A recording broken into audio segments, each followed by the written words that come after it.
그래서 그럼 얼마인데? 기승전 금액 아닙니까?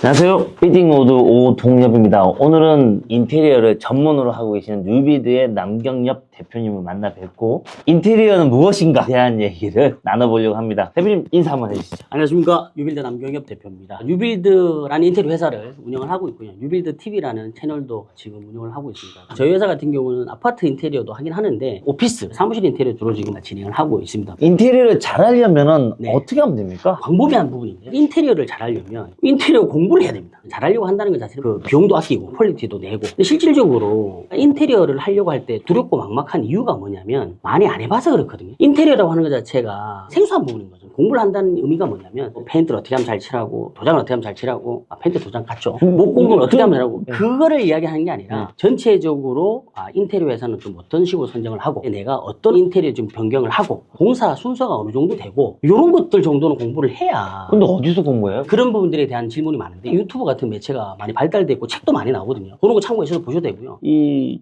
주의사항 같은 게 있지 않을까요? 너무 많죠. 뭘 체크를 하면 됩니까? 네네. 주의사항이라고 하는 것 자체가 정확히 이야기하면 업체 선정보다는 내가 뭘 할지가 정하는 게 일단 중요해요.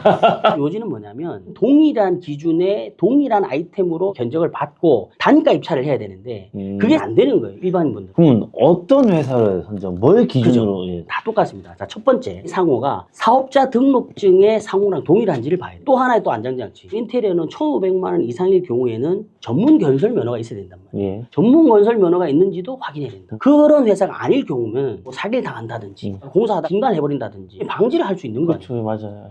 전문 건설 면허를 가지기 위한 자격 조건이 자본금 1억 5천에 자격증이 2개가 있어야 돼요. 기본 요건이란 말이에요. 또 세 번째는 그 회사가 실질적으로 존재하는 회사인지를 가봐야 돼요. 방문을 해야 됩니다.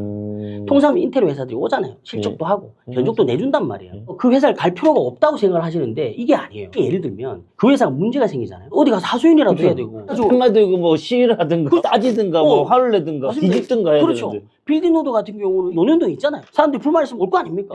좋을 때도 오겠죠. 대표님 이번에 돈 벌었습니다 하는 사람도 있겠지만 대표님 이거 좀 어떻게 해주세요? 올 수도 있는데 많은 회사들이 사업지 등록 주소 부분에 대한 내용과 다른 데가 너무 많습니다. 실체가 없는 사무실이 너무 많아요. 적어도 그 회사가 실질적으로 그 사업지에 존재하는 회사인지는 확인해야 된다는 거예요. 기본적으로 면허가 있어야 되고 주소지가 정확하게 있어야 되고 그 주소지에 있는 상호의 사업자 등록 이름과 활동한 이름이 같아야 되고 그게 또 통장 사본 이름과 같아야 돼요. 요 정도는 체크를 하면 어느 정도는 걸을 수 있지 않나. 네. 뉴비드는 지금 어디 있나요? 저희는 방배동에 있습니다. 최근에 뉴비드에서 인테리어 했던 사무실 사진이라든가 보여주시면 어떨까요? 네, 좋죠. 오피스 인테리어 했던 것 중에 두 가지 준비를 해봤는데요. 1인 무역 사무실인데 15평 정도 되는 대표님 혼자 근무하시는 공간에 준비를 했고요. 한 개의 사례는 한 70평 정도 되는 사무실인데요. 이미지를 보면서 좀 설명을 하면 좋을 것 같습니다. 여기가 15평 사무실인데 1인 사무실 같은 경우는 휴게 공간도 있고 업무 보는 공간도 있고 일반적으로는 직사각형 형태이기 때문에 문 열고 바로 안에가 보이거든요. 파티션 개념의 오픈 셀프 형태로 해서 공간 분리도 되고 안쪽에 있는 그 책상이 이제 사무 공간이 되는 거고 수납을 되게 중요하게 생각하잖아요. 한쪽 면에는 수납장을 만들었어요. 입구 쪽에서 들어간 형태를 이렇게 곡선의 쉐입을 살리면서 루바 형태로 이제 디자인을 좀 잡은 부분이고요. 소파 있는 데가 휴게 공간.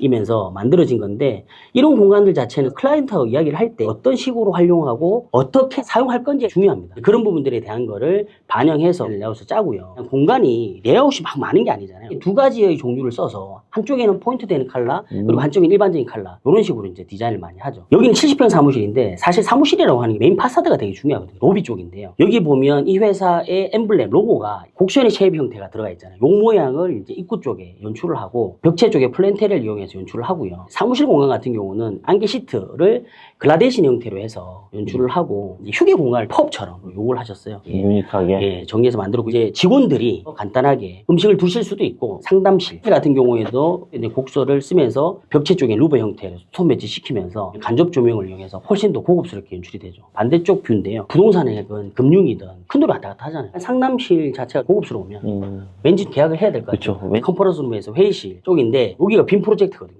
일반적으로는 천장이 내려와 있잖아요. 리프트 업다운을 쓰면 깔끔하게 연출을 할 수가 있는데 오피스 인테리어 관련해가지고 상담 하다 보면 항상 느끼는 건데 결국에는 그 레이아웃이 어떻게 되는가에 따라서 차이가 많이 나고 고객의 니즈에 어떻게 맞춰서 할 수 있느냐 이게 중요한 건데 그래서 그럼 얼마인데 기승전 금액 아닙니까? 금액대가 공정에 따라서 천차만별이긴 한데 통상적으로 한 150에서 평당 200 정도의 금액대에서 진행이 되고 가구가 많이 들어가야 된다. 뭐 설비 시스템 같은 것들을 신설해야 되거나 하면 금액대가 좀 더 올라가고 평균적으로 오피스 같은 경우는 한 150에서 200 정도 보시면 될 것 같더라고요.